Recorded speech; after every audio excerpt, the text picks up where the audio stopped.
सुप्रभात, नमस्कार, good morning, good evening. आपके देश और काल में जो भी समय उस समय के अनुसार आपका मैं अभिनंदन करता हूँ। और मन से मानस की इस दूसरी कड़ी में आप सभी का एक बार फिर से स्वागत। सबसे पहले मैं अपना आभार प्रकट करना चाहूँगा मेरे श्रोताओं और दर्शकों के लिए। और एक बात और मैं कहना चाहता हूँ, मैं श्रोताओं और दर्शकों इसलिए बोलता हूँ ताकि कुछ लोग आप में से हैं जो इसको ड्राइव करते वक्त सुनते हैं, कुछ उसको खाली ऑडियो के फॉर्मेट में सुनते हैं और कुछ लोग वीडियो देखते हैं। तो आप जिस भी रूप में इसको श्रवण करते हैं या देखते हैं, उन सभी का मैं तहे दिल से शुक्रिया अदा करता हूँ। I am very thankful to all of you. और जो प्यार, जो स्नेह है आपने इस सीरीज़ को दिया है, पहले एपिसोड को, वो मेरे दिल को बिल्कुल भिगो गया और उस बात के लिए मैं सदैव आपका ऋणी रहूँगा। तो विषय पे आते हैं। आज के पात्र हैं मन से मानस की इस सीरीज़ में मारीच। और जब मैं मारीच कहता हूँ तो बहुत से श्रोता शायद नहीं पहुँचते हैं, क्योंकि मारीच कोई बहुत प्रमुख पात्र नहीं है। बट जिन्होंने भी मानस पढ़ी, देखी है, सुनी है, रामायण के बारे में जिनकी जानकारी है, वो जानते हैं कि वो एक बहुत महत्वपूर्ण पात्र बन जाते हैं, क्योंकि पूरी कहानी का, पूरे उसका ये एक टर्निंग पॉइंट है, एक मेजर हिस्सा है। मारीच यानी सोने का हिरन।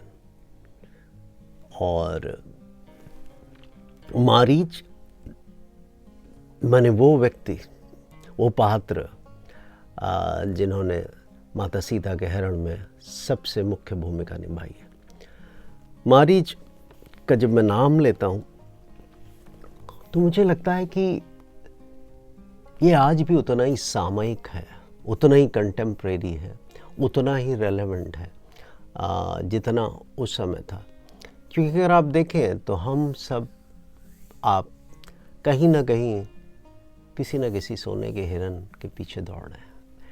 हम सब अपनी सीता सरीखी पत्नियों के लिए, या जिनकी नहीं भी है सीता सरीखी,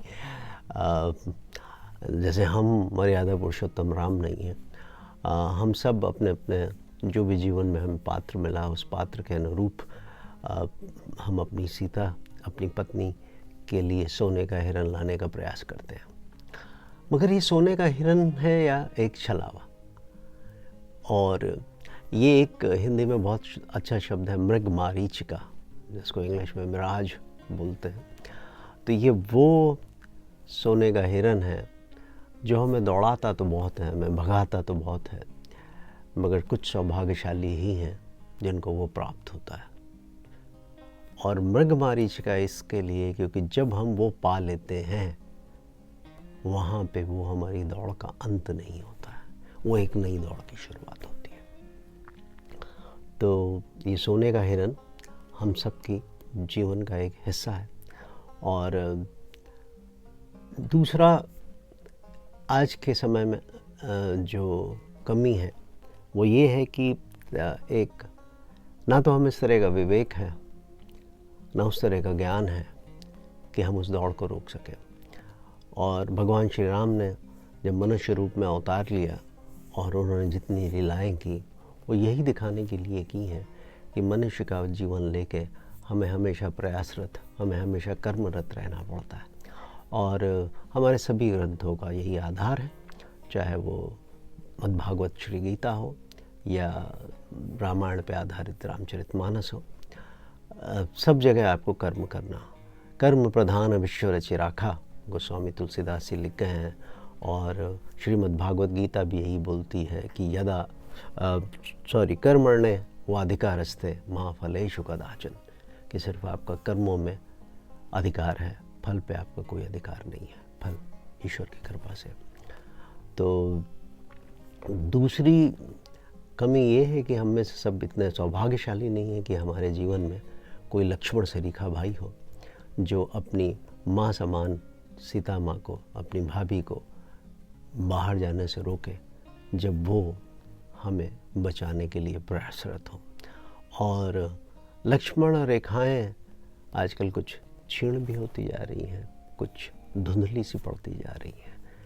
और उस वजह से आज हम में से सभी, वो स्त्री हो या पुरुष, मैन और वुमेन, हम सब ने अपनी अपनी सीमाएं लांघ रखी हैं और कहीं ना कहीं उन सीमाओं को लांघने के लिए हम उनका जो भी परिणाम या दुष्परिणाम है वो भुगतते भी हैं। तो खैर, कहानी पे वापस लौटते हैं। मारीच रावण का मामा है और रावण की वंशावली में मैं एक दो चीज़ें क्लियर कर दूं तो दर्शकों को आगे के लिए, अगर आप इनको थोड़ा सा ध्यान में रखेंगे, मैं समय समय पे आपको बताता रहूँगा कि रावण ब्राह्मण है, ये बात सभी को पता है। रावण ब्रह्मा की उत्पत्ति, रावण का परिवार खानदान ब्रह्मा के से सीधे लाइन में आता है। रावण के जो दादाजी हैं वो पुलत्स्य ऋषि का पोता है वो।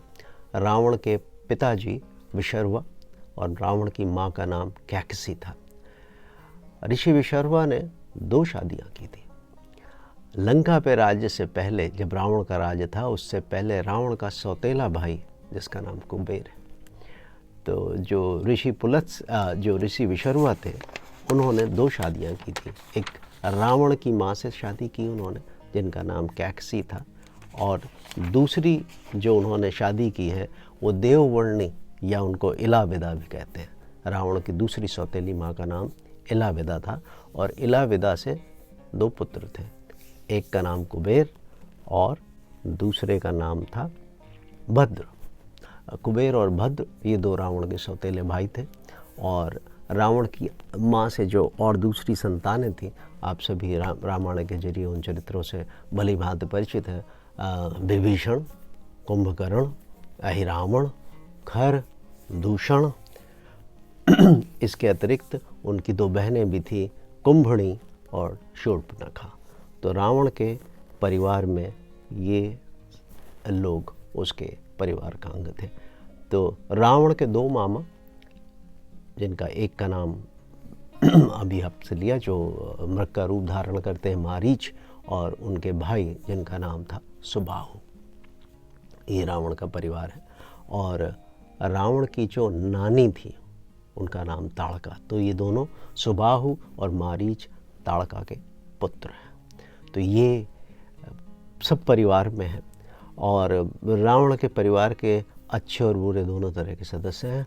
विभीषण की पुत्री त्रिजटा, आप सभी को याद हो, माता सीता जब अशोक वाटिका में कैद है तो त्रिजटा नाम की राक्षसी वो उनकी मदद करती हैं।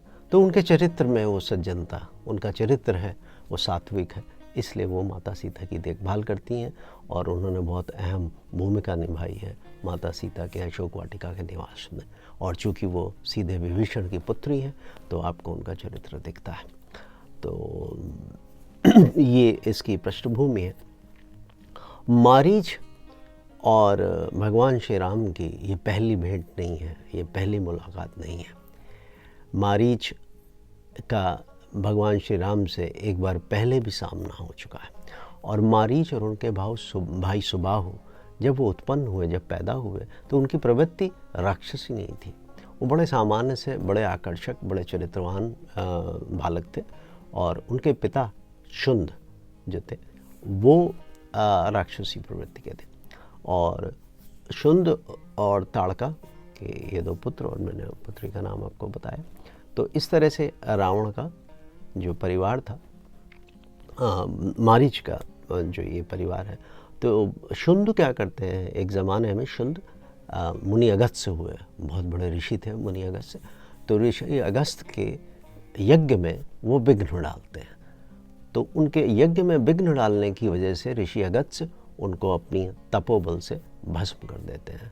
और चूँकि ये लोग भी वही होते हैं तो उनकी माता को वहाँ से वो निकाल देते हैं और उनको श्राप देते हैं कि तुम लोग अपने राक्षसी रूप में आ जाइए। पहले के राक्षस जैसे आजकल सीरियल और उसमें दिखाते हैं कि सींग निकले हुए, एकदम वैसे नहीं होते थे, सामान्य होते थे।